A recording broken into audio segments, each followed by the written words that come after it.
Selamat pagi, shalom. Ibu-ibu yang masih di luar, silakan ibadah mau akan dimulai. Yang masih bertransaksi silakan masuk.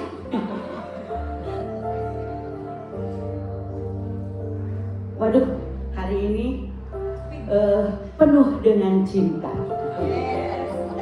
Cantik-cantik. Selamat pagi ibu-ibu, selamat pagi ibu gembalaku tercinta, I love you. Teman-teman tahu nggak, di sekolah udah ada edaran, di sekolah SMA, SMP gitu ya, SD mah nggak. Ada edaran dilarang merayakan acara Valentine katanya, nggak boleh, nggak tahu. Tapi kita anak-anak Tuhan luar biasa ya. Kita nggak apa, jangan hari kasih sayang kan dirayakan sebulan sekali. Setiap Februari.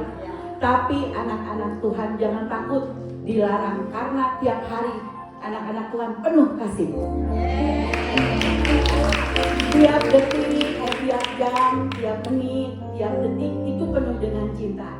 Hari ini kita hadir semua di sini dengan cantik-cantik karena kasih Tuhan. Kita akan mulai ibadah hari ini. Tuhan, terima kasih.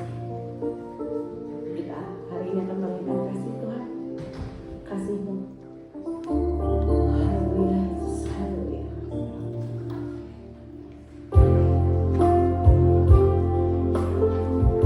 Kita selalu terhubung dengan Tuhan.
berlimpah dengan ucapan syukur Bapak untuk pagi yang luar biasa ini.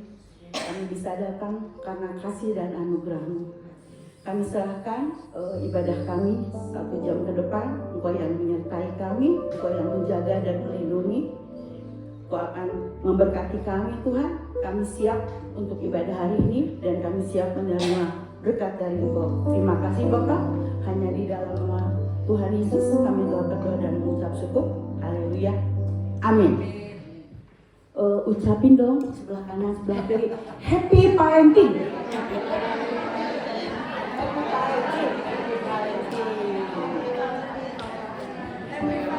Happy Valentine.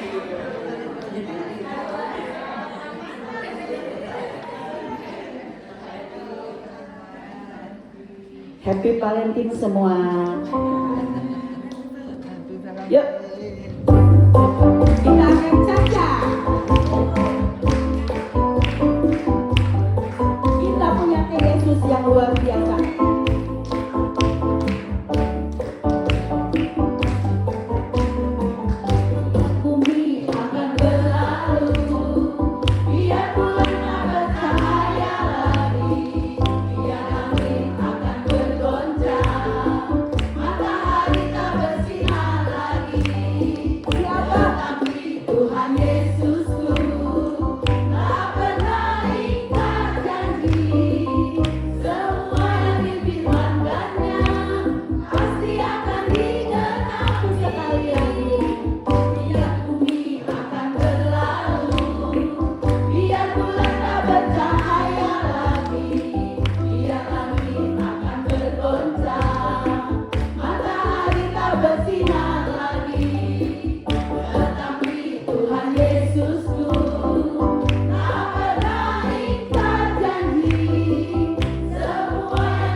Sekali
selama-lamanya ya, tidak berubah.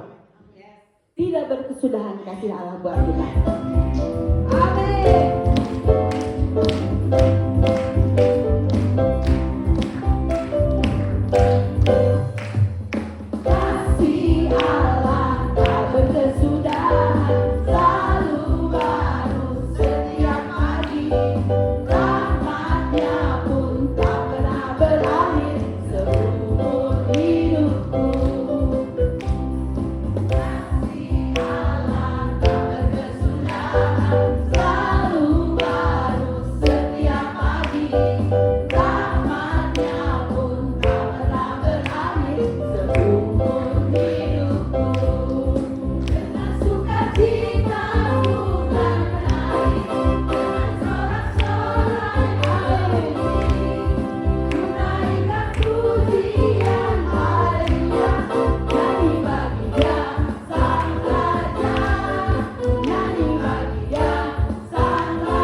Haleluya. Silakan ibu-ibu cantik duduk.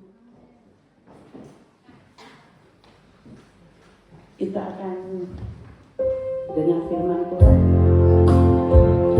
Ibu-ibu jangan batasi karya Tuhan biar hidup kita. Karya Tuhan tidak terbatas. Dia selalu ada di setiap proses hidup kita. Percaya sama Tuhan, kuasa Tuhan tidak terbatas.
diri, menyerah akan hidupku tak terbatas. Tak terbatas kuasa-Mu, tak terduga cara-Mu. Kau yang ku andalkan di setiap langkah hidupku. Tak terbatas kasih-Mu, tak terduga jalan-Mu. Kau yang ku percaya di segala musim hidupku. Katakan dengan iman. Tak terbatas kuasa-Mu, amin. Tak terduga cara-Mu. Kau yang ku andalkan di setiap langkah hidupku. Tak terbatas kasih-Mu, tak terduga jalan-Mu. Kau yang ku percaya di segala musim hidupku. Kau yang ku percaya di segala musim hidupku. Kau yang ku percaya. Kau yang ku percaya di segala musim hidupku.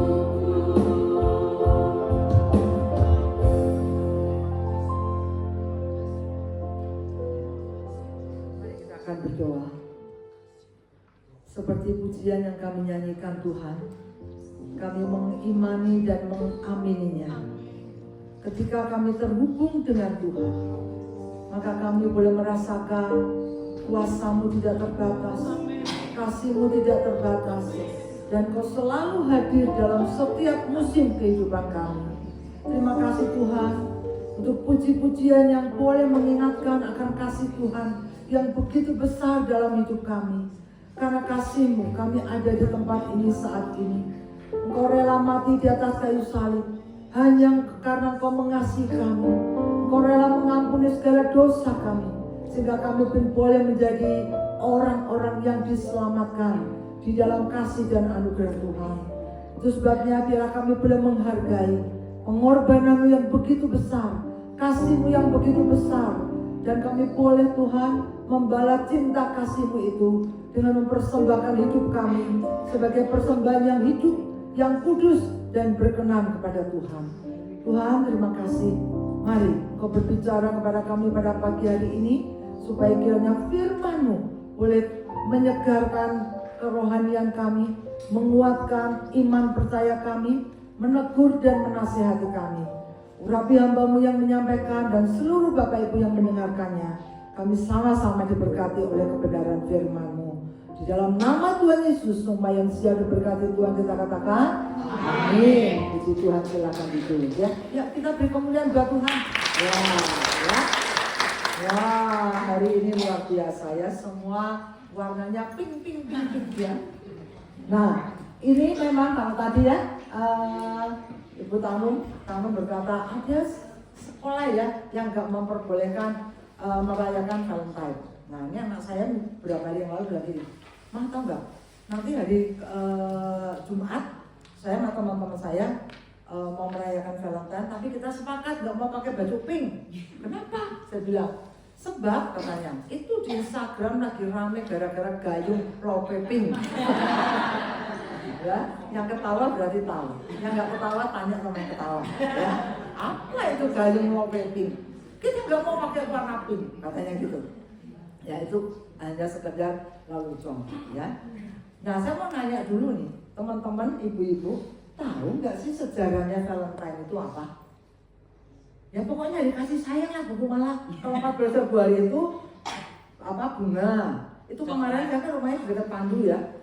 Itu anak-anak remaja, sampai saya bilang gini, kemarin saya pergi dengan suami saya bilang gini, besok jangan lupa kamu bawain saya kembang mawar. Dan itu anak-anak muda semua beli gitu. Suami sama ya, alah kata dia gitu ya, bagusan anggrek daripada mawar. Itu ramai banget itu tukang kembang di Pegawan Sepani, ya, belum lagi coklat. Kemarin saya ke toko Jogja ditawarin, Bu ini lagi promo Bu, coklat apa namanya? Silver Queen, ya, beli satu gratis satu, ya. Nah, sayangnya cuma ada di hari Valentine aja, ya. Nah, saya tuh coba lihat ibu-ibu, ya, Valentine sejarahnya gimana sih? Kenapa sih bisa ada hari Valentine? Ya ternyata Valentine itu tuh nama orang, ya. Jadi sebetulnya memang gak ada hubungannya dengan hari kasih sayang.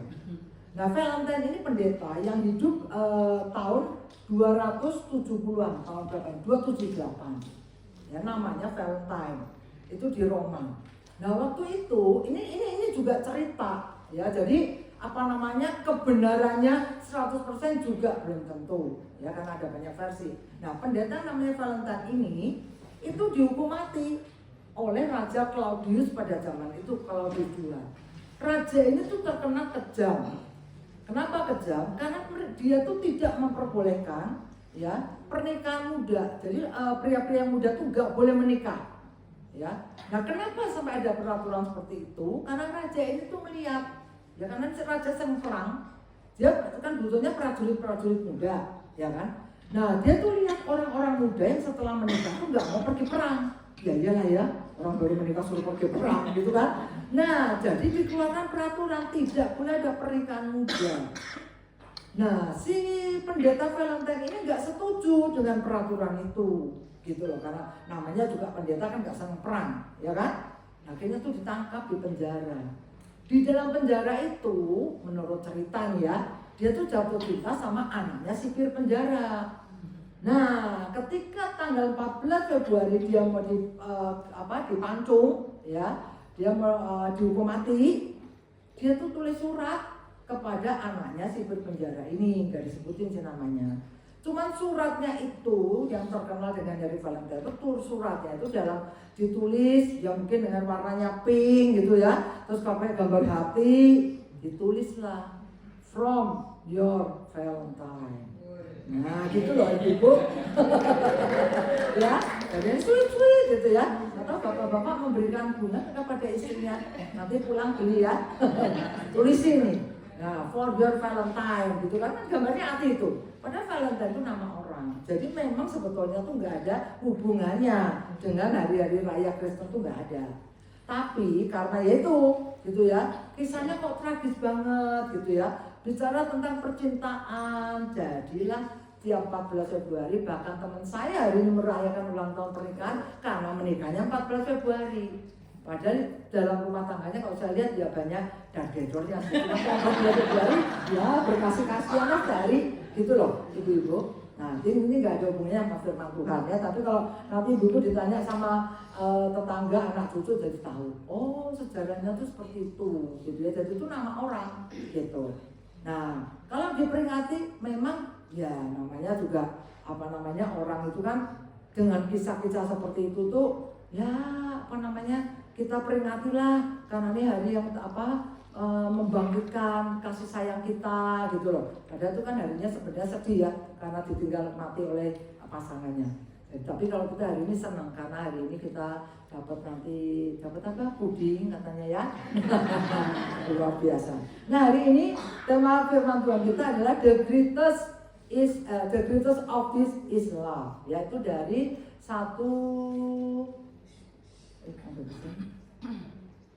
bisa pak?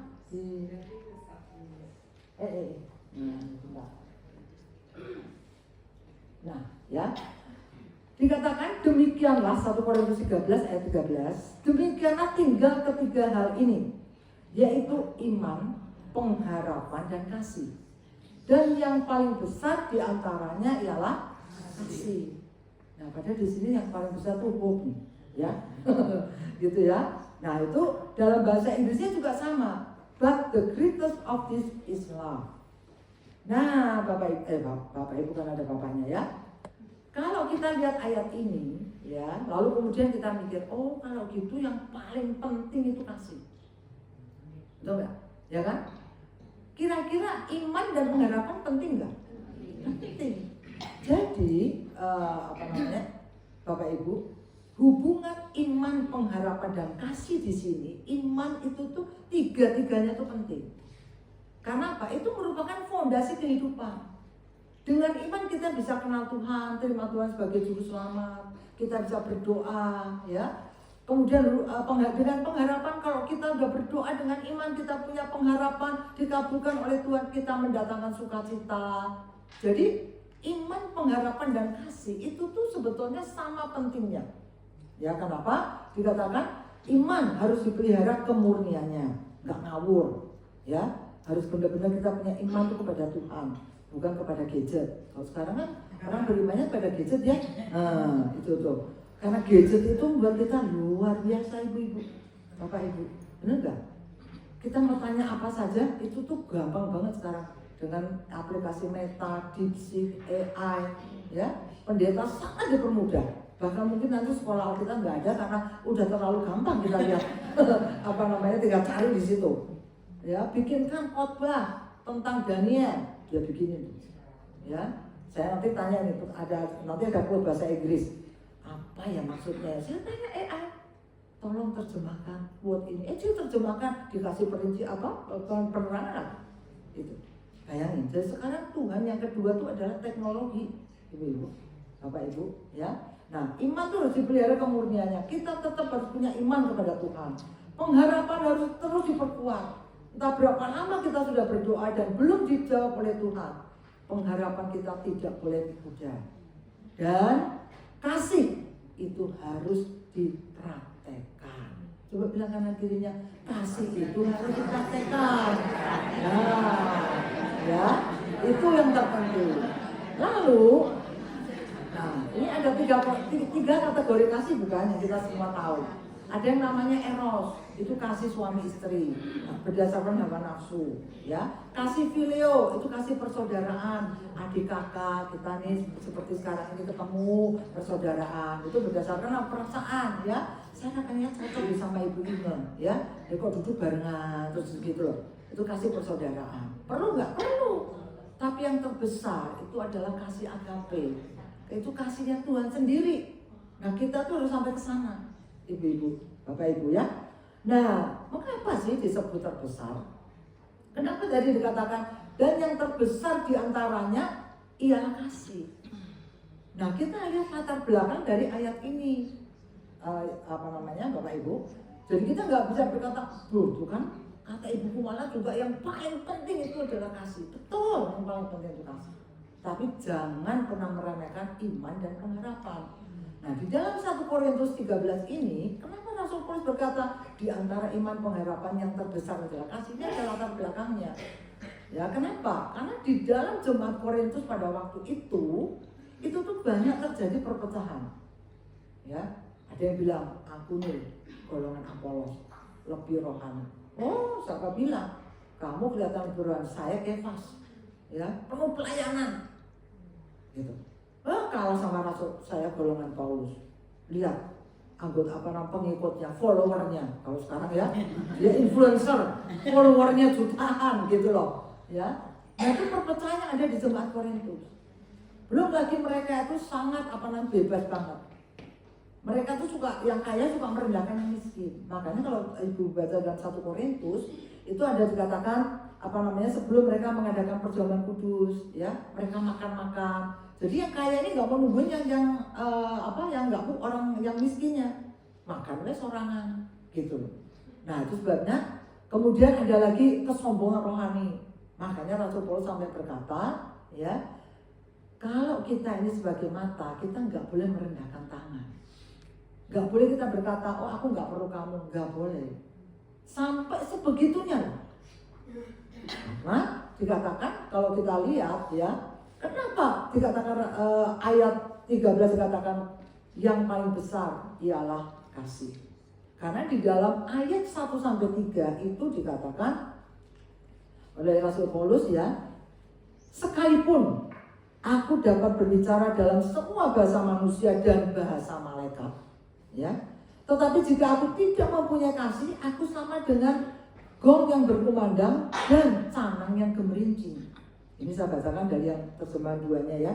Sekalipun aku mempunyai karunia untuk bernubuat dan aku mengetahui segala rahasia dan memiliki seluruh pengetahuan, dan sekalipun aku memiliki iman yang sempurna untuk memindahkan gunung, tetapi jika aku tidak mempunyai kasih, aku sama sekali tidak berguna. Sekalipun aku membagi-bagikan segala sesuatu yang ada padaku, bahkan menyerahkan tubuhku untuk dibakar, tetapi jika aku tidak mempunyai kasih, sedikit pun tidak ada faedahnya bagiku. Gitu. Nah ini kesimpulannya dari ayat 1 Korintus 13 ayat 13 tadi. Rasul Paulus dia menekankan sekalipun ya, dia katakan, aku berbicara dalam semua bahasa manusia. Nah kita ini paling bisa bahasa berapa banyak sih? Paling Sunda, Indonesia, ya, Jawa, Inggris, Perancis, gitu ya. Paling banyak 10 lah. Gitu. Ini Rasul Paulus dia berkata, sekalipun aku tuh bisa ngomong semua, nggak tahu ada berapa banyak. Tapi kalau aku nggak punya kasih, itu nggak ada artinya. Nah, dikatakan tadi ya, nih. Nah, ini gambar tangan. Dikatakan tadi, sekalipun aku dapat berbicara dalam semua bahasa manusia dan bahasa malaikat. Ada yang ngerti bahasa malaikat? Nggak ada yang tahu. Ya, Rasul Paulus juga mungkin nggak tahu bahasa malaikat itu seperti apa, aku nggak ngerti saya juga.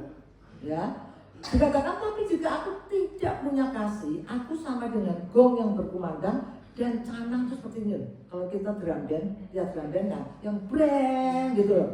Bunyi nggak? Bunyi. Lama nggak bunyinya? Lama? Berapa lama? Sampai 5 menit? Enggak. Paling breng, ya udah. Benar nggak? Sebentar. Jadi apa artinya? Kalau kita nggak punya kasih, apapun yang kita lakukan itu tidak berdampak lama. Gitu. Nah sekarang ini, di zaman sekarang ini, ya, saya nggak bacakan dari 2 Timotius. Di akhir zaman ini dikatakan kasih kebanyakan orang itu menjadi dingin. Ya, ibu-ibu kalau mau cek dulu, ya kalau kita dengar nih ada teman kita sakit, meninggal, itu saya lihat berbondong-bondong tuh penuh. Kena rohana bumi baru, besok itu sampai diusir sama satpamnya. Kita cepat segera respon. Oh dia sakit, besok. Ya, bawa segala macam buah. Coba sekarang. Si A sakit, semuanya langsung di WA group. Get well soon, bener nggak? Tuhan tolong, Tuhan jamah, Tuhan sembuhkan. Itu semua tuh di grup tuh. Itu tuh. Tuhan jamah. Tuh. Tapi nggak pernah yang besuk. Yang besuk cuma WA doang. Itu. Ya, saya perhatikan. Apalagi kalau yang meninggal itu tidak punya komunitas. Aduh. Teman-teman, sedikit banget yang ada. Dan sekarang, ya, itu kemarin ada seorang hamba Tuhan tuh, Budi David, bagi saya tuh. Tanya anak muda sekarang lihat orang tua jatuh, bukannya nolongin, kalau cuma ngeliat baik, itu supaya dia berdiri sendiri, coba. Jadi sekarang itu tuh benar-benar kasih itu tuh udah, kalau kita apalagi kalau baca di surat kabar, gitu ya, di televisi. Orang begitu tega, anak bunuh orang tuanya, orang tua bunuh anaknya, itu tuh menjadi makanan sehari-hari. Gitu. Yang terakhir itu saya baca nggak di koran itu. Anak tega bunuh mamanya yang udah tua. Kenapa? Dia tuh sebel, dia serumah sama mamanya tuh tiap malam. Ini mamanya kan udah tua mungkin ya. Nah, jadi pengennya tuh selalu kalau malam tuh dimandiin jam 11 malam. Jadi anaknya tuh sebelahnya dibunuh tuh mamanya. Jadi ibu ya orang tua nggak usah minta tolong anak mandi malam-malam, gitu ya. Saya juga baca tuh juga anak ini sih mama tuh ya, atau mungkin rumahnya karena panas. Ini kejadiannya di Jakarta sih ya. itu tuh panas gitu ya, coba. Ibu. Jadi itu kasih kebanyakan orang tuh menjadi dingin, makanya dikatakan Rasul Paulus, sekalipun aku punya karunia untuk bernubuat, mengetahui segala rahasia, tidak punya kasih, itu tidak berguna. Bahkan dikatakan, sekalipun aku membagi-bagikan segala sesuatu yang ada padaku, bahkan menyerahkan tubuhku untuk dibakar, jika aku tidak punya kasih, sedikit pun tidak ada faedahnya bagiku. Makanya, ya, definisi kasih yang utuh itu apa sih? Kita baca kelanjutannya. Ya, kita baca sama-sama aja ya, dari depan dulu ya. 1, 2, 3.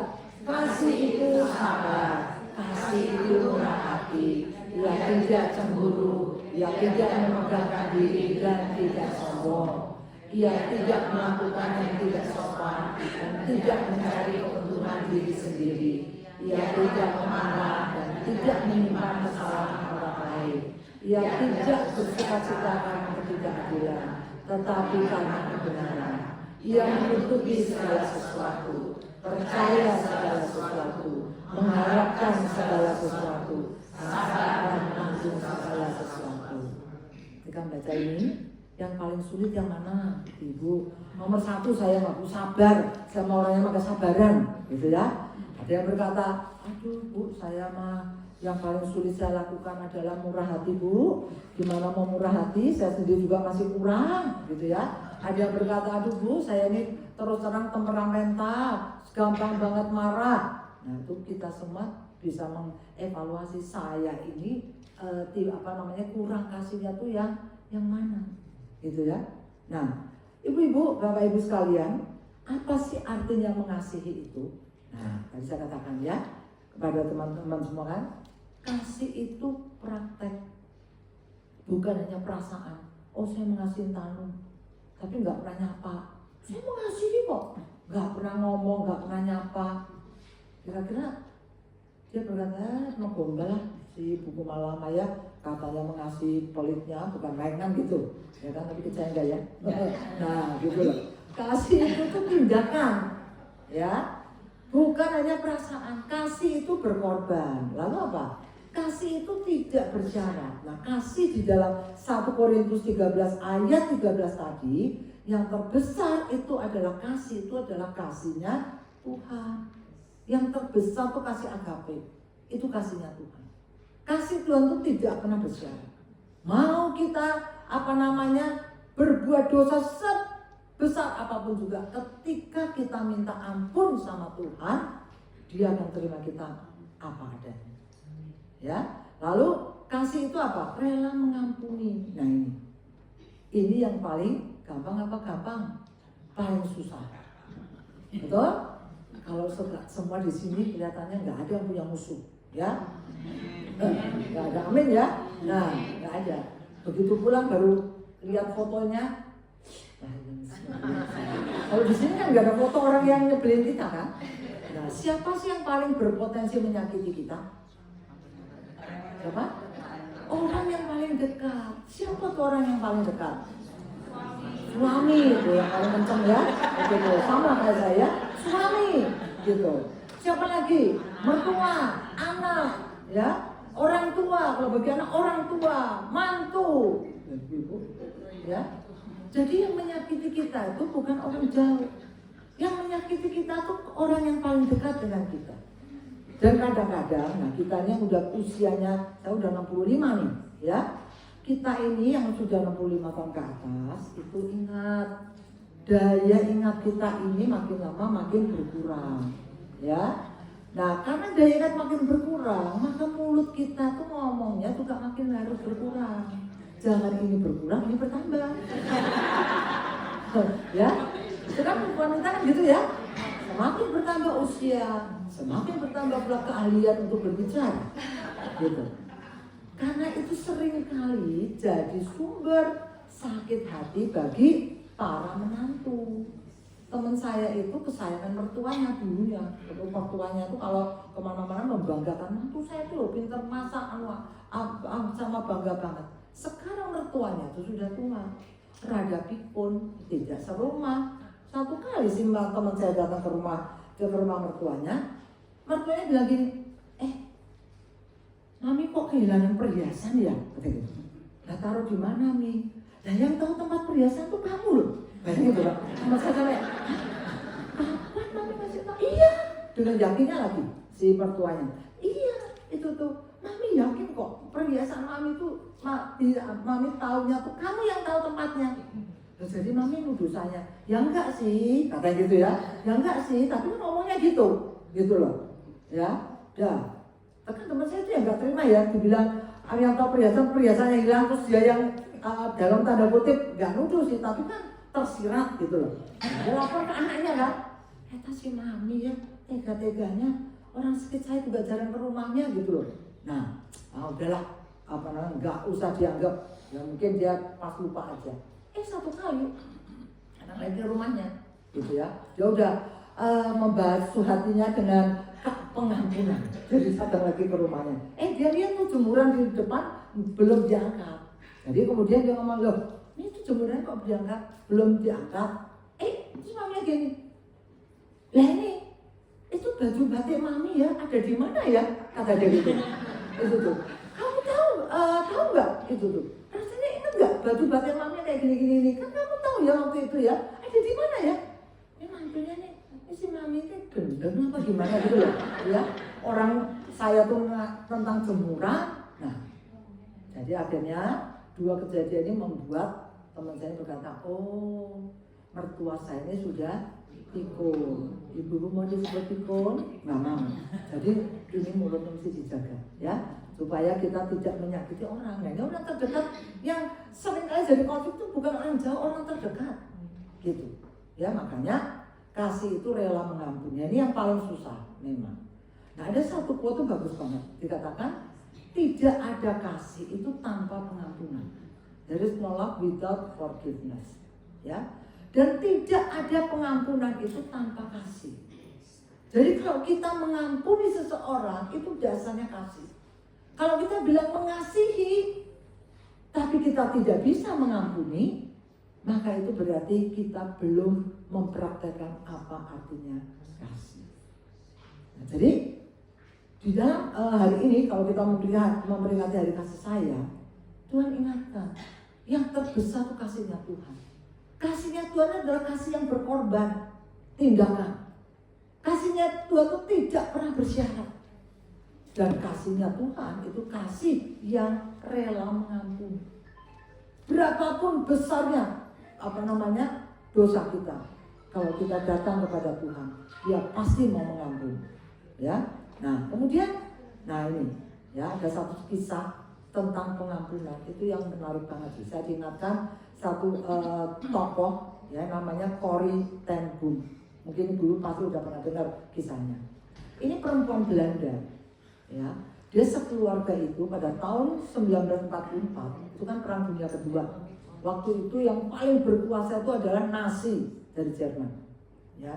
Dan musuhnya Nazi ini yang orang paling dekat dari Nazinya adalah orang Yahudi.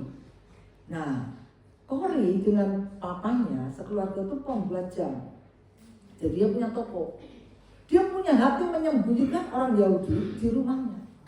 Nah caranya gimana? Dindingnya itu dibongkar sama dia, ya. Terus di dalam belakang dinding ini ada ruangan kecil sih, sekitar 2 kali berapa meter gitu loh. Kecil lah pokoknya, orang yang masuk ke situ tuh hanya bisa untuk berdiri gitu loh. Nah jadi waktu itu kalau ada sirine tanda bahaya, sirine misalnya ada mau sidak gitu ya, si orang-orang Yahudi yang dilindungi itu suruh masuk ke tempat perlindungan itu. Dan gak kelihatan karena itu berupanya kayak ini dinding gini. Nah satu kali dia dikhianati. Ada seorang Jerman yang nyamar jadi pura-puranya menolong orang Yahudi. Gitu.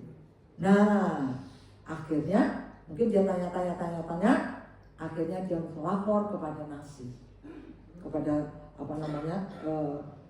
Hitler, ya, pasukan Hitler. Satu keluarga ini ditangkap. Ketika Hitler mencek tempat itu, dia memang nggak nemuin tuh awalnya tuh di mana ya. Dan si Corrie dan papanya dan adiknya itu juga nggak ngaku gitu ya, bahwa di belakang tembok itu ada beberapa orang dan memang tuh nggak akan bisa lawan di situ juga Nah akhirnya ketahuan tempat itu. Nah singkat cerita, Cory ini ditahan. Kalau Bapak Ibu pernah lihat film Holocaust ya, pernah pergi ke museumnya, itu sangat-sangat mengerikan ya. Kalau Ibu pernah ke Washington, itu ada museum tentang Holocaust. Itu masih ada loh ibu-ibu, sepatu-sepatu orang-orang yang mati di camp penyiksaan di Auschwitz itu. Ada ratusan foto ditaruh di situ sebagai bukti kekejamannya Nazi. Nah, Cory ini ketika dia ditahan, papanya nggak lama meninggal karena waktu itu musim dingin, papanya tuh punya sakit paru-paru. Kakaknya Betsy juga meninggal setelah dia tuh ditahan 10 bulan. Dan 10 bulan itu tuh kakaknya kan mungkin gak dikasih makan dan sebagainya, meninggal. Dalam 10 bulan itu dia kehilangan 4 orang. Kakaknya, papanya, 2 adiknya. Bayangin. Dia secara ajaib dibebaskan. Dan setelah dia bebas, dia menjadi seorang hamba Tuhan. Dia khotbah di mana-mana tentang kasih karunia Tuhan buat dia. Satu kali ketika dia khotbah, saya lupa di kota mana, tahun 47 ya. Ketika dia mau pulang, ada seorang bapak-bapak tuh nyalahin dia. Bu, saya minta maaf. Cory langsung ingat, dia ini adalah sipir penjara yang pernah melecehkan dia. Dia adalah sipir penjara yang pernah menyuruh dia sama adiknya tuh secara telanjang berdiri berjalan di depan dia untuk waktu itu dicek, ini orang ini kira-kira masih diperlukan hidup atau ditaruh mati di kamar gas zaman itu. Kira-kira Bapak Ibu, kalau kita jadi Cory, melihatnya seperti itu, apa enggak kita kayak filmnya dibuka lagi? Bagaimana penyiksaan orang-orang Yahudi, orang-orang Belanda yang waktu itu masuk di kamp konsentrasi. Tapi Cory, dia memberikan satu quote seperti yang di atas ini. Dikatakan, ya artinya aja ya, kasih artinya aja. Nah, pengampunan itu adalah keputusan yang diambil oleh kehendak kita. Tidak tergantung pada suasana hati kita. Jadi pengampunan itu adalah keputusan yang kita ambil ya, oleh kehendak kita, tidak tergantung pada suasana hati kita. Oh ini. Terus yang sebelumnya itu ini, ya. Forgiveness adalah keputusan yang diambil tidak tergantung oleh hati kita. Nah, dia ada lagi satu lagi sebetulnya. Pengampunan itu seperti orang yang seperti narapidana yang dibebaskan, ya. Dan narapidana itu adalah adalah aku. Jadi ketika kita mengampuni, maka kita tuh akan plong seperti orang narapidana itu yang bebas. Dan pengampunan itu adalah kehendak yang diambil oleh kehendak kita sendiri. Tidak tergantung oleh suasana hati atau perasaan kita. Kalau seandainya pada waktu itu dia tidak mengambil keputusan memaafkan, ya, ceritanya si sipir penjara ini dia bertobat. Setelah perang dunia selesai, dia tuh bertobat. Nah, dia dengar khotbahnya si Cory itu. Sampai akhirnya Cory ini meninggal. Tadi ya dikatakan, saya tulis usia 91 tahun. Dia meninggal di hari tanggal yang sama dia lahir. 15 April 1892. Nah, ini ya. Nah, 15 April 1892 dia meninggal 15 April 1983. Berita di dunia ya, kalau kita baca biografinya, jarang banget orang meninggal di hari kelahirannya. Kecuali orang itu memang betul-betul adalah pilihan Tuhan. Di usia 91 tahun. Dan dia itu ketika mengabarkan Injil, dia kan waktu ditangkap Nazi umurnya 54 tahun. Ya. Nah, setelah dia keluar dari penjara, dia memberitakan Injil sampai umur 80-an. Dia sempat mengalami cedera kakinya. Tapi dia katakan enggak, aku akan tetap melayani Tuhan sampai meninggalnya. Pengampunan itu punya kuasa luar biasa. Nah, Gimana sih kita ini bisa mengampuni orang yang menyakiti kita? Bicara tentang kasih, itu bicara tentang tindakan, bicara tentang kasih tanpa syarat, bicara tentang pengampunan. Karena itu yang paling sulit. Dan pengampunan itu baru bisa kita lakukan kalau yang pertama kita bereskan hati. Dikatakan di dalam bahasa Indonesia masa kini ya, Markus 11 ayat 25, dan kalau kalian berdoa tetapi hatimu tidak senang terhadap seseorang, ampunilah orang itu dahulu, supaya Bapamu yang di surga juga mengampuni dosa-dosamu. Yang pertama itu bereskan hati. Kalau kita belum bisa bereskan hati kita, percaya Bapak Ibu, sulit bagi kita untuk bisa mengampuni, memaafkan orang yang menyakiti kita. Apalagi kalau orang itu sangat-sangat melukai hati kita. Apalagi kalau orang itu pernah merugikan kita. Apalagi kalau orang itu pernah membuat kita bangkrut, mengkhianati kita. Ya, itu sangat sulit. Maka yang pertama, bereskan hati. Firman Tuhan katakan, kalau kamu berdoa tapi hatimu tidak senang terhadap seseorang, ampuni orang itu dahulu, supaya Bapamu yang di surga juga mengampuni dosa-dosa. Yang kedua apa? Bereskan pikiran, dari hati ke pikiran. Dikatakan dalam terjemahan sederhananya Matius 15 ayat 19, karena di dalam hatilah berasal semua pikiran jahat, termasuk pikiran untuk membunuh, berzina, berbagai dosa, percabulan, mencuri, berbohong, dan menjelekkan orang. Kalau hatimu beres, pikiranmu pasti beres. Karena pikiran dari sini. Ya, ada orang ya yang mungkin sudah bertahun-tahun hidupnya nggak pernah bahagia. Ke gereja, iya. Rajin ibadah, iya. Kemana-mana bersekutuan, iya. Tapi nggak pernah hatinya tuh tenang. Nggak pernah ada sukacita. Kelihatannya aja ada. Ya, mungkin kita belum bereskan hati dan pikiran kita. Ya, saya nggak tahu siapa orang yang pernah menyakiti kita begitu dalam, sehingga kita sulit untuk mengampuni. Saya punya papa, itu dia sangat terluka dengan emak saya, dengan mertuanya. Jadi mama saya itu anak tunggal. Papa saya tuh dulunya tuh supir truk waktu masih muda.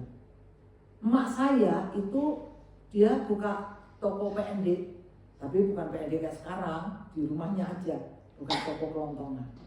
Ya, nah saya tidak pernah tahu perkataan apa yang diucapkan oleh emak engkong saya ini kepada papa saya. Karena papa saya juga bukan orang Kristen awalnya, dan itu sangat melukai dia. Sampai dia, papa saya meninggal usianya juga belum terlalu tua, sekitar 65 tahun. Dia kena sakit gula, terus komplikasinya ke jantung. Ketika dia, sebelum dia meninggal di Singapura, dia dirawat di Manuel. Saya yang jaga waktu itu. Wah, dia cerita, saya awalnya tidak pernah tahu melayani orang yang punya kepahitan sebegitu dalam.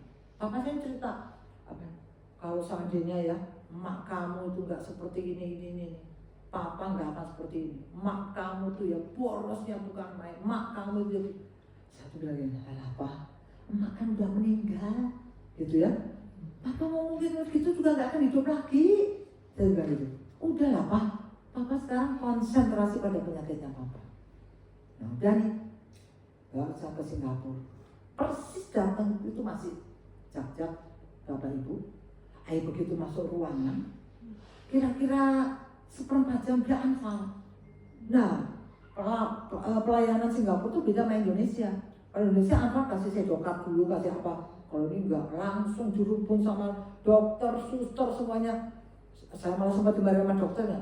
Ibu ya, itu apa namanya, pasien kayak gini berani dibawa pesawat, kalau sampai di atas pesawat tadi anfal gimana lah, mana saya tahu. Orang saya nggak pernah berhubungan dengan orang sakit jantung.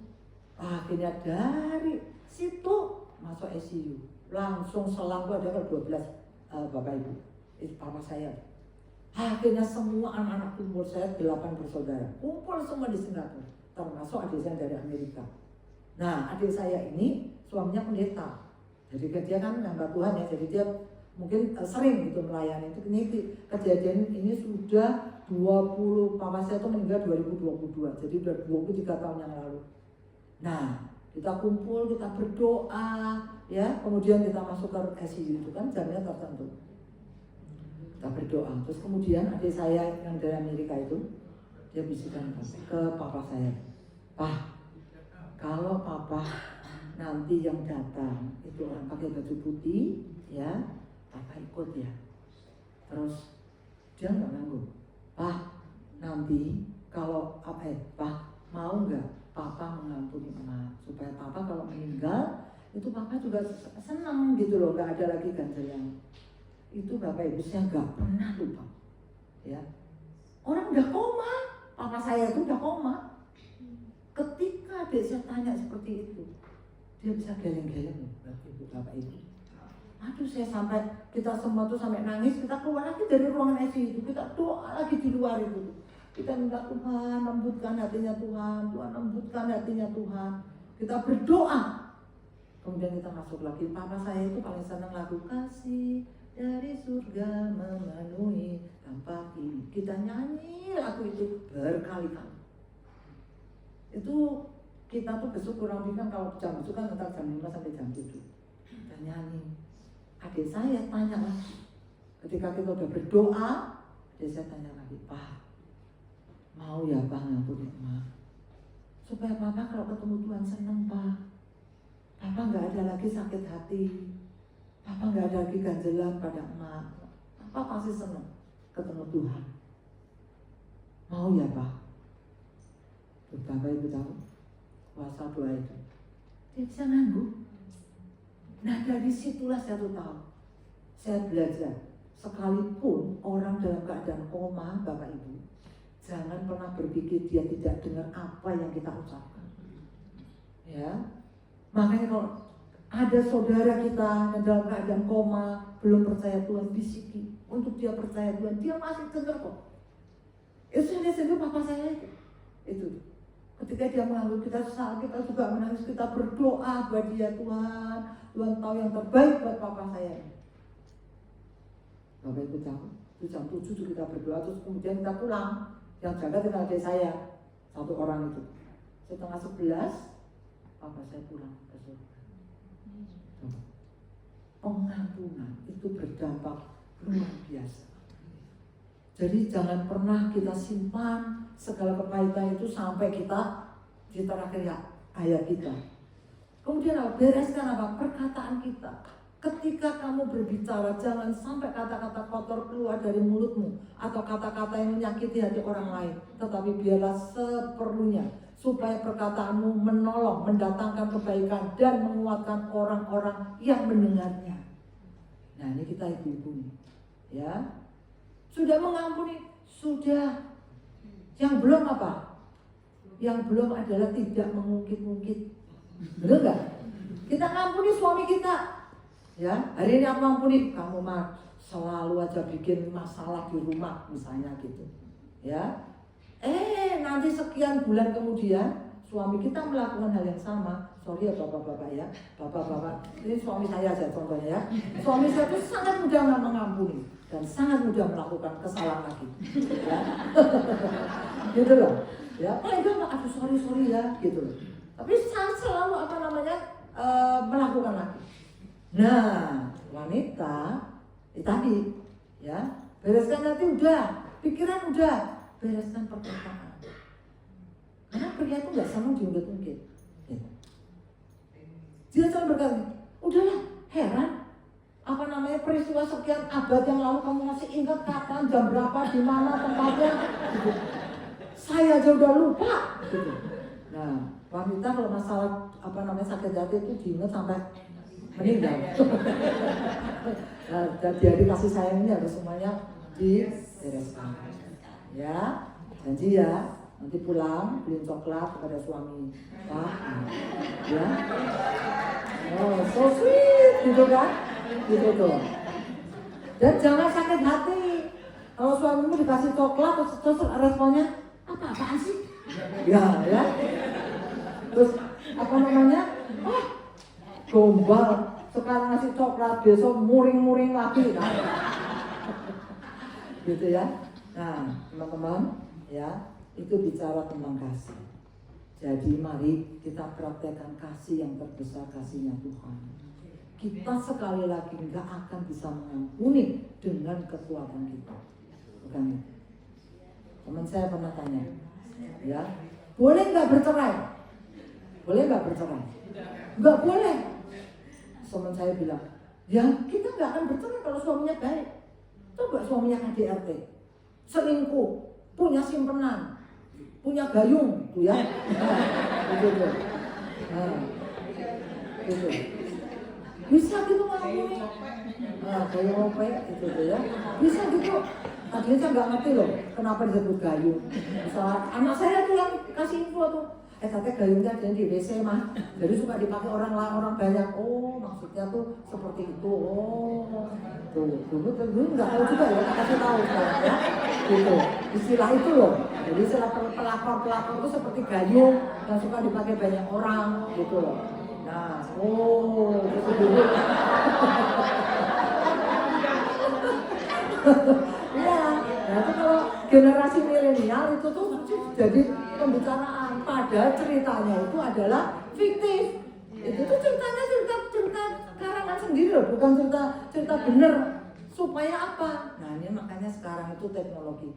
Anak saya tuh bilang, tahu nggak mak? Itu tuh bukan cerita bener. Loh, udah sekian ramenya di grup keluarga saya juga sama adik-adik saya. Masa iya? Itu tuh nggak? Itu influencer. Supaya banyak followernya, dia dapat duit dari situ. Oh lah kan nggak dihujat netizen, saya bilang gitu. Saya juga keren netizen. Apa nggak dihujat sama netizen itu? Ya, tapi dia kan bisa nanti ceritain ngarang yang lain lagi. Oh, sejak saat itu, alah ngurusin gayung bersanding, gayung wallpaping gitu tuh.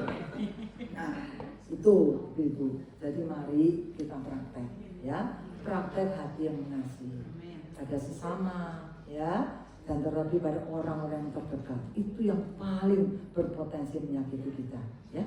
Kita akan dengarkan sebuah lagu, ya. Lagu ini biarlah mengingatkan kepada kita, ya. Saya tidak tahu siapa yang pernah menyakiti kita dan siapa yang dimatiin aja, Pak. Oh, ya.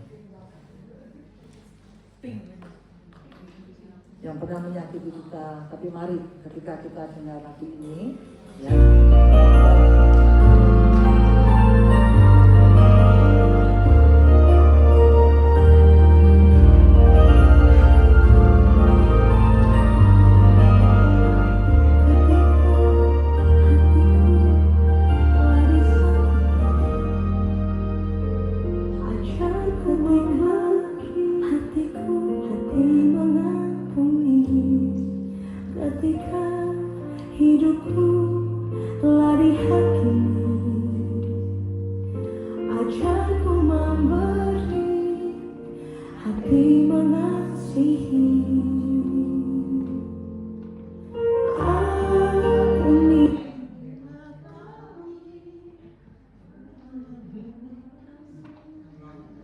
Oh ulang ya, ya. Kata-katanya bagus ya. Ketika hatiku telah disakiti, ajarku mengerti hati yang mengampuni.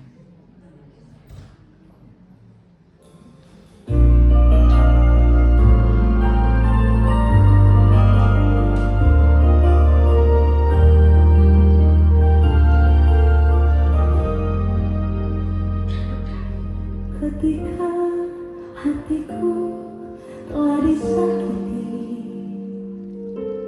ajarku memberi hati mengampuni. Ketika hidupku telah dihakimi, ajarku memberi hati mengasihi.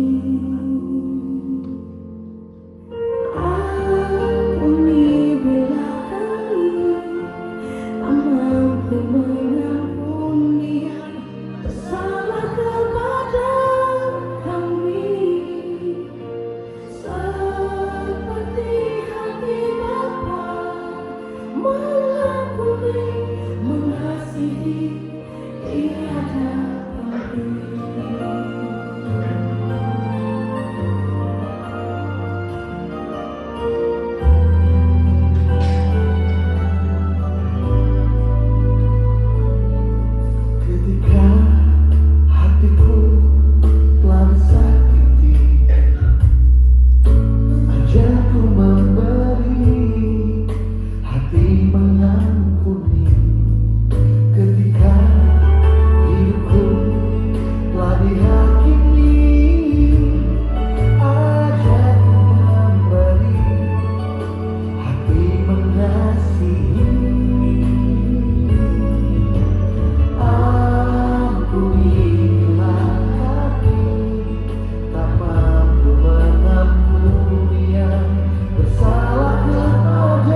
kasih-Mu Tuhan di hati kami. Mengasihi tiada pungkiri. Mari kita akan bangkit berdiri. Kita akan nyanyikan sebuah pujian yang jadi doa dan komitmen kita. Mari kita katakan mengasihi lebih sungguh. Kita nyanyikan dalam sikap doa.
Pujian ini dengan perlahan. Teman-teman, adakah orang yang pernah menyakiti hatimu begitu dalam, dan sampai saat ini engkau sangat sulit mengampuni dia? Pagi ini hadirkan wajah orang itu di hadapanmu, dan kau katakan, Tuhan, aku mau mengampuni Tuhan orang yang pernah menyakiti hatiku. Mampukan aku ya Tuhan. Aku tidak mampu dengan kekuatanku sendiri, karena terlalu sakit hal yang pernah dia lakukan buat aku. Tapi pagi ini Tuhan, ketika aku berhadapan dengan salib Kristus, di atas kayu salib itulah pengampunan yang sempurna Tuhan berikan. Engkau yang tidak berdosa, Engkau rela disiksa, Engkau rela ditampuk, Engkau rela dimahkotai duri, bahkan Engkau rela memberikan nyawamu hanya untuk mengampuni aku Tuhan.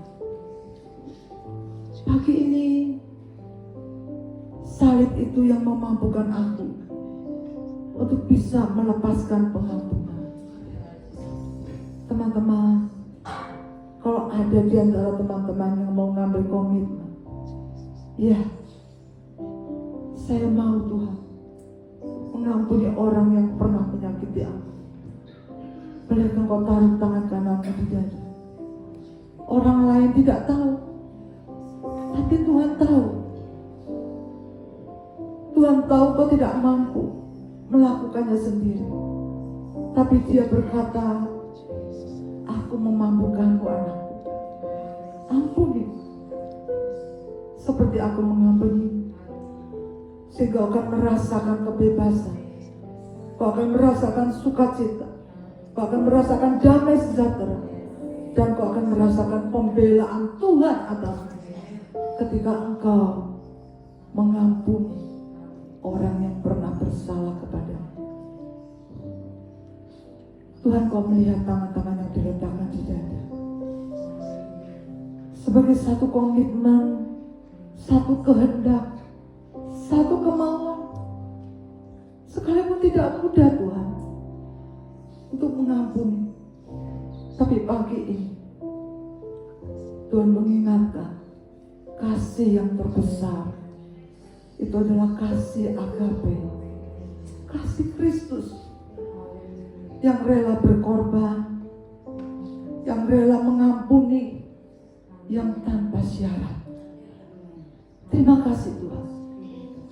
Mampukan aku Tuhan untuk bisa melepaskan pengampunan untuk orang-orang yang pernah menyakiti hati. Di dalam nama Tuhan Yesus, cabut setiap akar kepahitan itu. Dan kami boleh merasakan kemenangan di dalam Tuhan. Bersama dengan Tuhan kami menang. Terima kasih ya Tuhan, terima kasih. Terima kasih Tuhan. Jadikan kami menjadi pelaku firman yang baik, bukan sekedar mendengar firman. Terima kasih Tuhan, kami percaya ada pahala bagi orang-orang yang mau mengampuni seperti Tuhan mengampuni kami. Terima kasih Tuhan. Di dalam nama Tuhan Yesus kami mengucap syukur. Amin. Silakan duduk dan serahkan pada pembawa. Ibu-ibu diberkati. Amin. Kasih itu apa ya?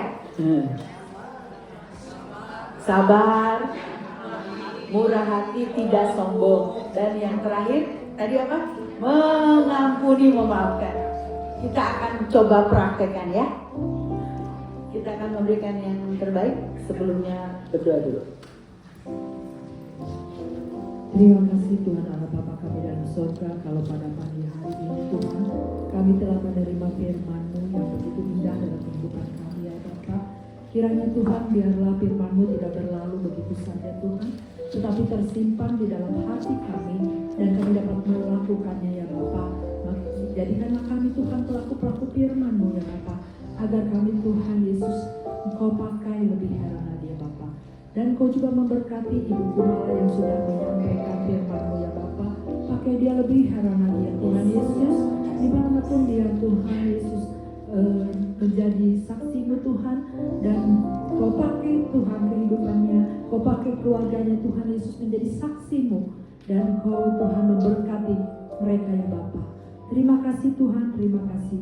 Bila kami juga sebentar akan memberikan persembahan, kiranya biarlah persembahan yang kami akan berikan ini Tuhan menjadi dupa yang harum juga bagi Engkau ya Bapa, dan membesarkan kerajaan-Mu ya Tuhan Yesus. Dan Kau juga memberkati persekutuan kami air hidup ya Bapa. Terima kasih Tuhan, hanya dalam nama-Mu kami berdoa dan mengucap syukur. Haleluya. Amin.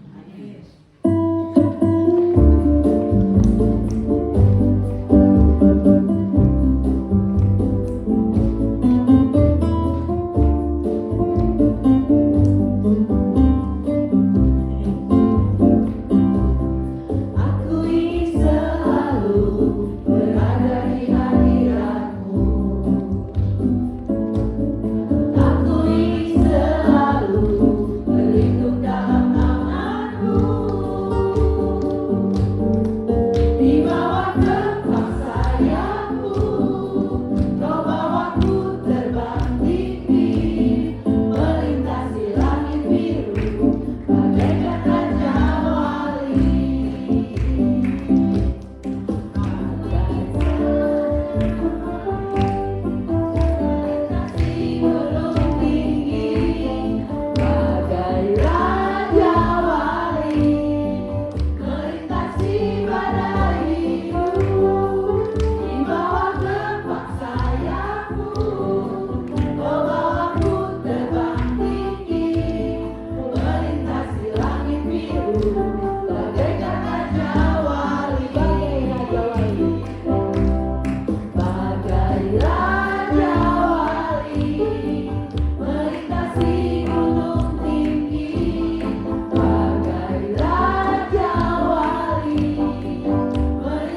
lebih cantik.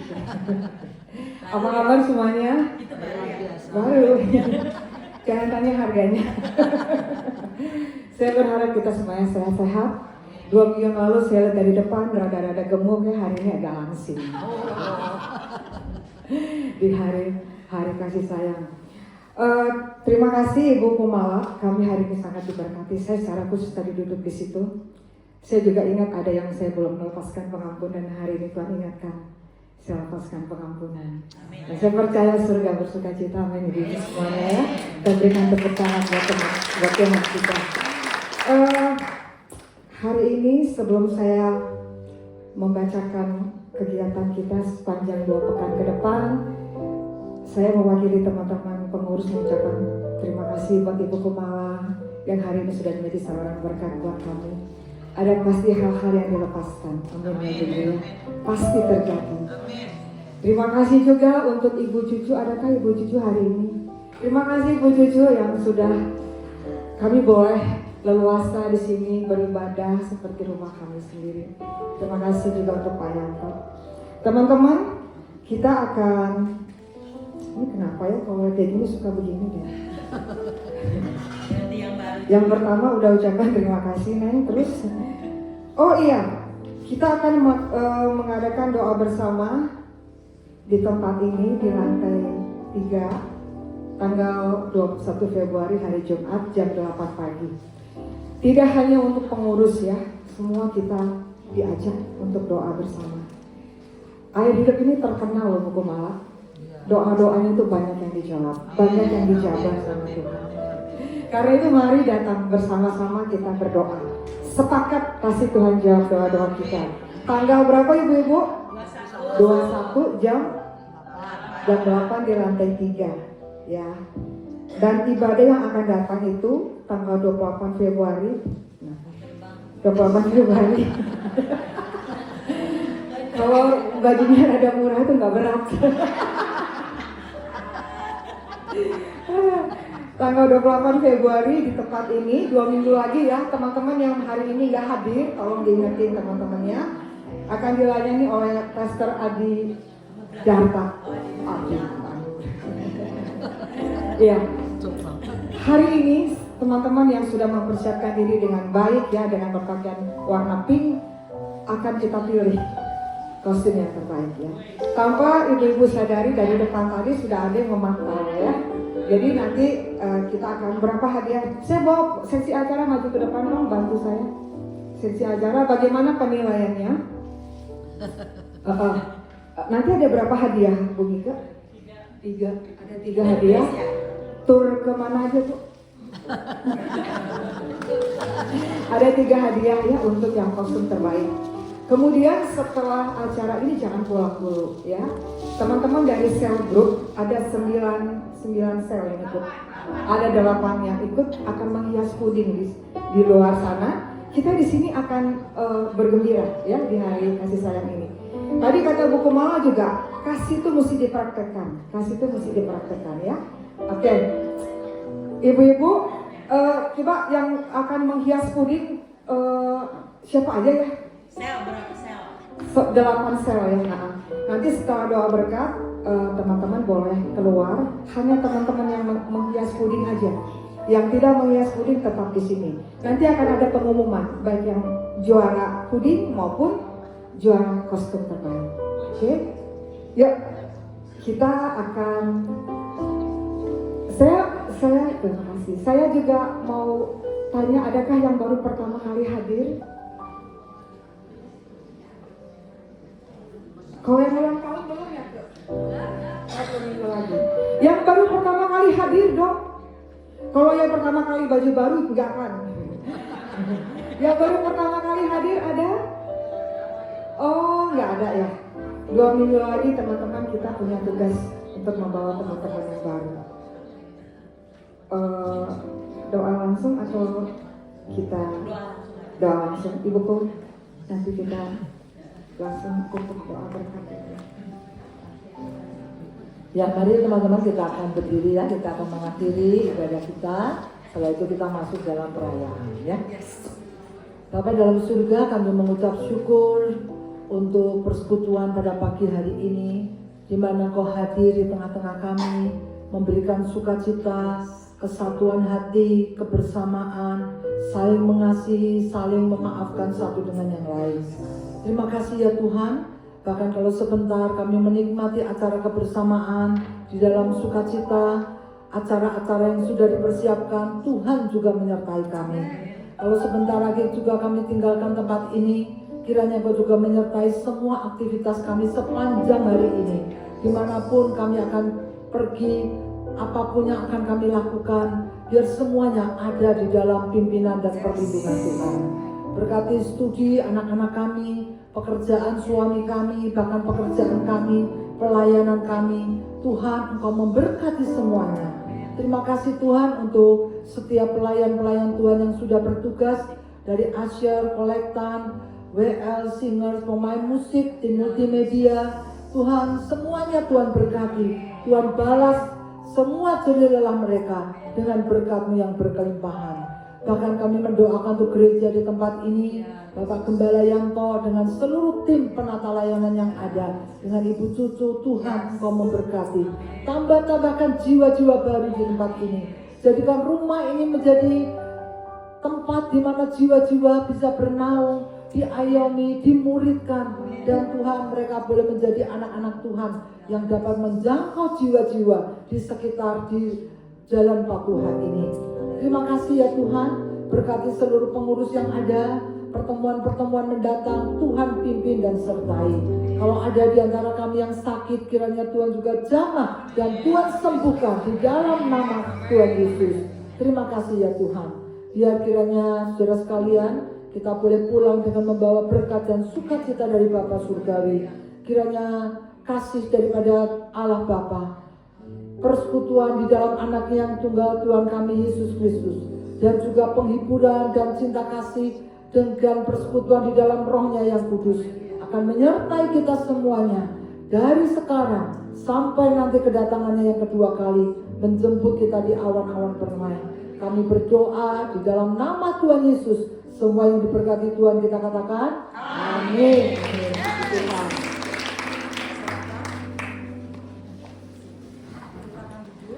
Silakan duduk. Teman-teman yang keluar hanya yang hias puding. Nanti setelah pengumuman kita baru foto ya. Teman-teman, Mika, berapa orang nanti di sini yang udah ada?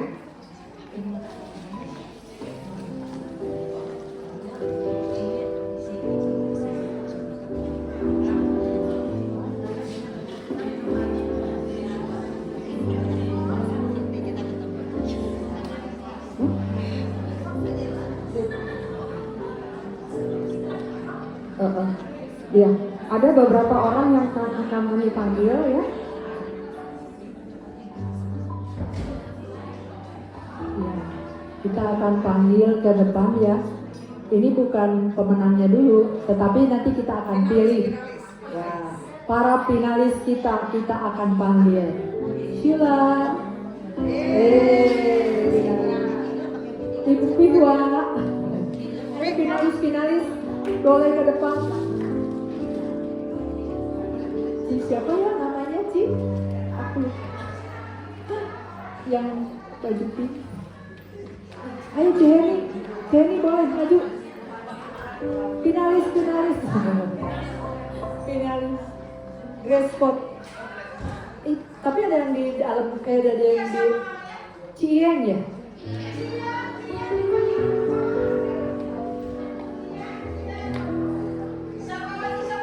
Coba di sana deh. Ayo.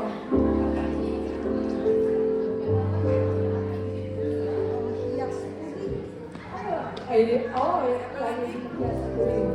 Nanti tolong ya, Cian boleh dinilai ya. Finalis kita. Mana kayak ini mas?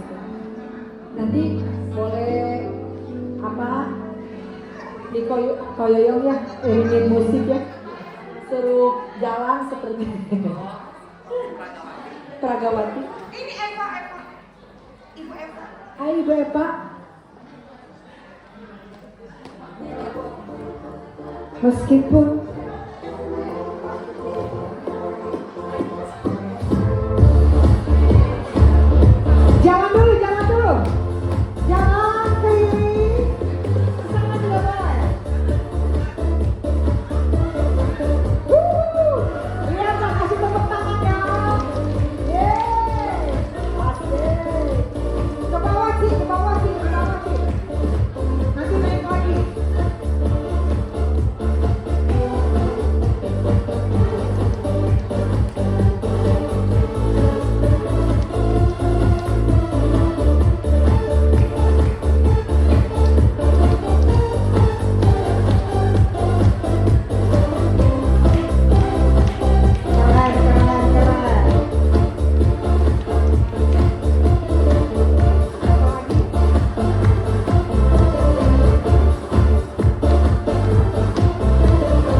udah? Oke.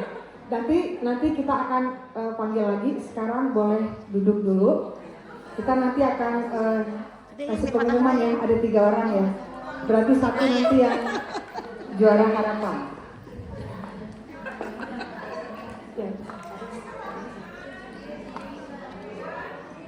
Ya.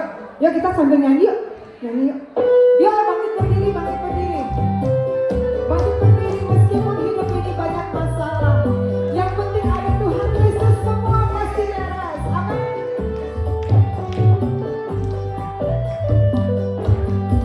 Hidup ini memang banyak masalah. Terkadang datangnya silih berganti. Janganlah takut dan gentar. Bersama Yesus kita hadapi. Hidup ini memang banyak masalah. Terkadang datangnya silih berganti. Janganlah takut dan gentar. Bersama Yesus kita hadapi. Yang penting ada Tuhan Yesus. Ada Tuhan Yesus. Meskipun hidupku banyak masalahnya, ada Yesus, ada mujizatnya. Yang penting ada Tuhan Yesus. Ada Tuhan Yesus. Meskipun hidupku banyak masalahnya, katakan ada Tuhan Yesus. Beres kabeh. Yang kau ketinggian kau benar. Ketinggian kau.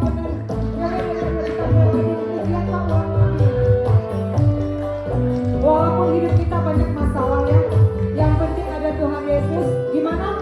Beres kabeh. Memang banyak masalah, terkadang datangnya silih berganti. Janganlah takut dan gentar. Bersama Yesus kita hadapi. Yang penting ada Tuhan Yesus.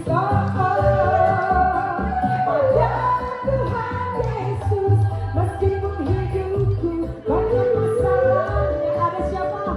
Ada Yesus, ada mujizatnya. Yang penting ada Tuhan Yesus. Ada Tuhan Yesus. Meskipun hidupku banyak masalahnya, ada Tuhan Yesus. Beres kabeh. Dua tangannya ke sini. Semua ikuti saya. Sama dong, ke kiri ke kanan. Hidup ini memang banyak masalah. Terkadang datangnya silih berganti. Janganlah takut dan gentar. Bersama Yesus kita hadapi. Yang penting ada Tuhan Yesus. Ada Tuhan Yesus. Meskipun hidupku banyak masalahnya, ada Yesus, ada. Ikuti gerakan saya. Yang penting ada Tuhan Yesus. Ada Tuhan Yesus. Meskipun hidupku banyak masalahnya, ada Yesus. Beres kabeh. Yang penting ada Tuhan Yesus. Ada Tuhan Yesus. Meskipun hidupku banyak masalahnya, ada Yesus, ada mujizatnya. Yang penting ada Tuhan Yesus. Ada Tuhan Yesus. Meskipun hidupku banyak masalah, ada Tuhan Yesus. Ada Tuhan Yesus. Beres kabeh.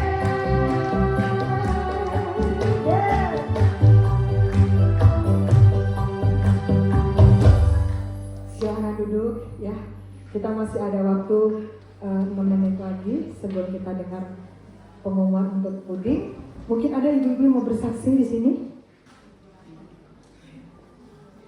Satu orang yang mau bersaksi. Ini di tengah ibadah loh, kesempatan kita mau bersaksi untuk menyaksikan kebaikan Tuhan, apa yang sudah Tuhan buat dalam hidup kita. Ada ini yang baru kemarin mamanya ya? Bukan ya, bukan Cici ini ya? Bukan. Siapa yang mau bersaksi? Kalau gitu saya tanya, siapa yang udah lama gak kesini? Si Henny harus bersaksi kalau gitu. Hah? Yogita mana? Yogita sini dulu. Aduh, gak kelihatan sini Yok. Yogita mau bersaksi dan kita akan doakan secara khusus hari ini. Hah? Oh, nggak bisa. Oke. Teman-teman.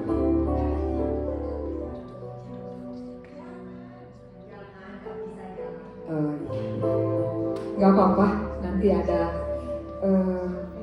Saya tunjuk aja gimana? Kayaknya tegang semua ya. Jadi kita nyanyi aja lah. Biar roh Allah ada. Kayaknya pada gini. Ya, bangkit berdiri lagi yuk. Kita mau bersuka cita hari ini. Kita mau katakan, Tuhan, kalau roh Allah ada padaku, masalahku beres, masalahku selesai. Aku mau menari-nari di hadapan Tuhan. Gerak dong, gerak dong, gerak dong.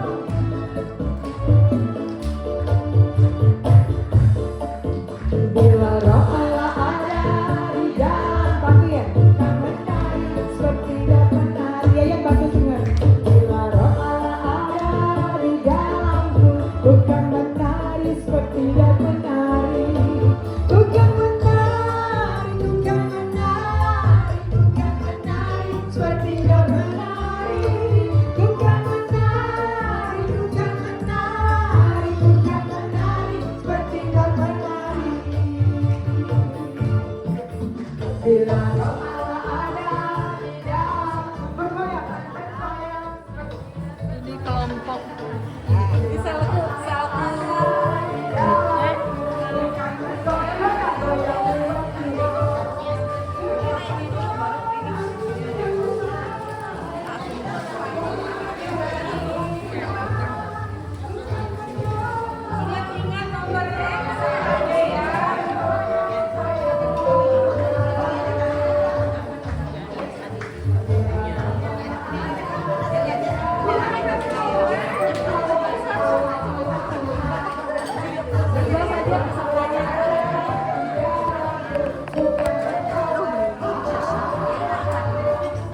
ibu katesis.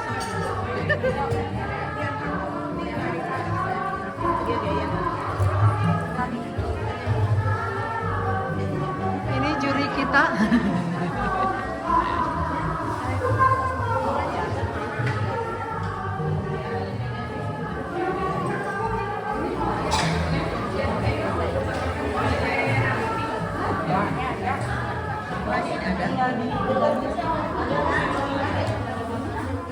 Ibu juri kita, ibuku.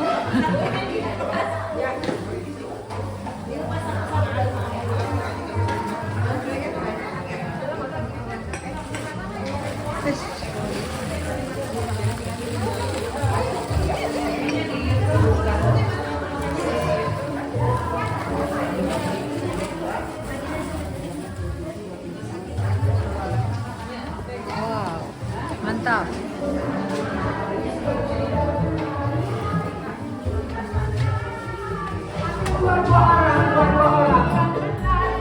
Tidak menari.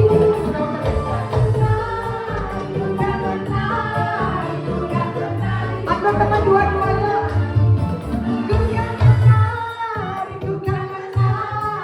Bukan menari seperti tidak menari. Bukan menari, bukan menari, bukan menari. Sekarang ganti pasangannya. Bukan menari, bukan menari, bukan menari seperti tidak menari. Bukan menari, bukan menari, bukan menari seperti tidak menari. Kalian bisa bertiga gak menari gandengan? Silan, yes, Silan, juara kedua Silan. baju dari Paris ya Bu? Enggak. Keren. Dan juara pertama ini patut dapat bintang dan kita akan promosikan nanti di majalah Trubus. Majalah Bobo udah gak ada lagi Kak, yang ada Kuncung. Juara pertama adalah Cie. Ini kita mesti kerjain dulu dong, kita kerjain dulu. Cie, fashion show dari situ jalan seperti Pragawati Cie. Dan kata sogo-sogo. Rasa deg-degan di hatiku.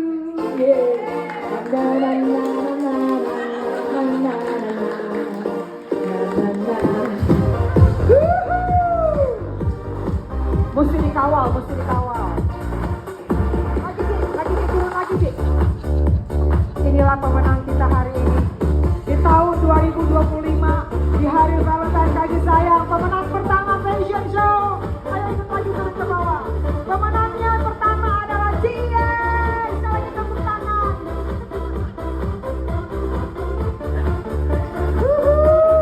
Oke. Aduh, saya ada di antara mereka, gak ada apa-apanya. Agak ke tengah Ci, nanti mau diabadikan, mau dikirim.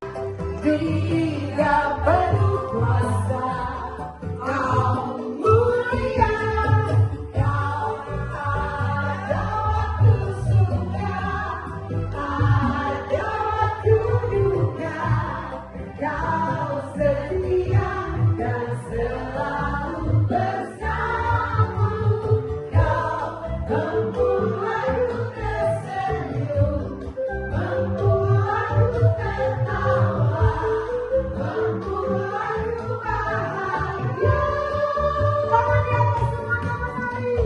Yesus kaulah sahabat, selalu hadir setiap saat.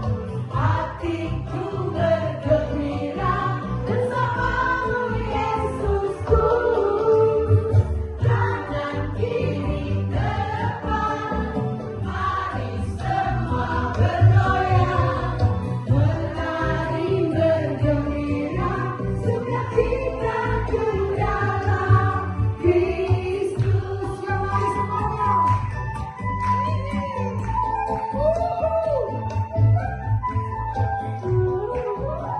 Hari ini paling keren.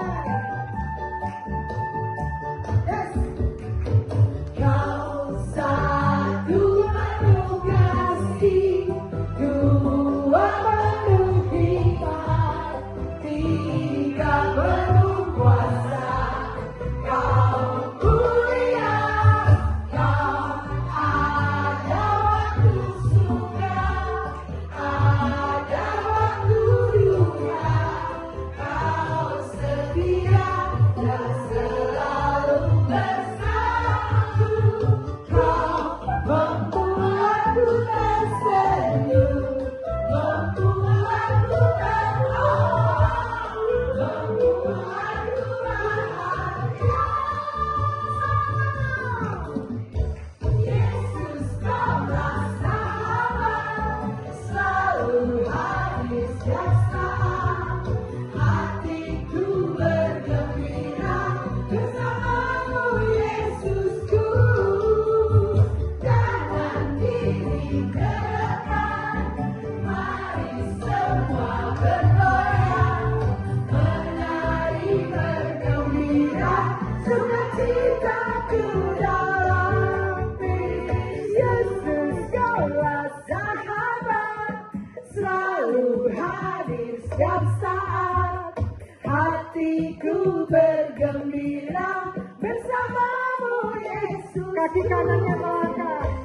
Kanan kiri ke depan, mari semua bergoyang, menari bergembira, sukacita ku dalam Yesus.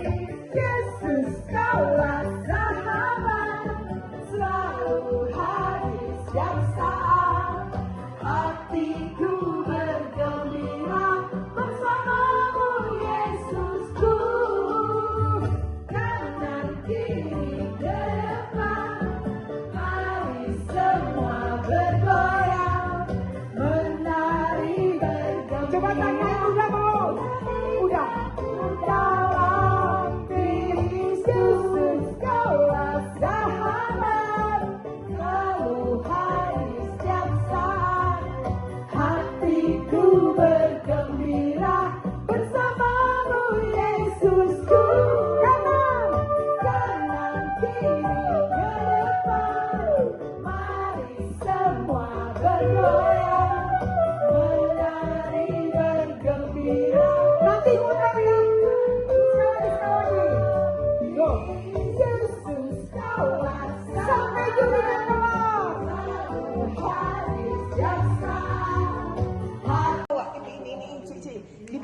tapi yang bikinnya Linda.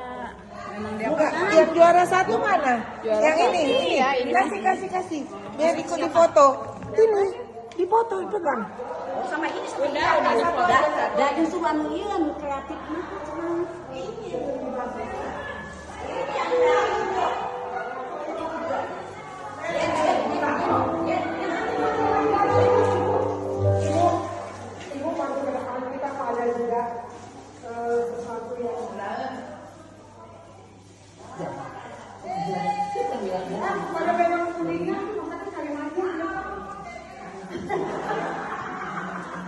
Ibu,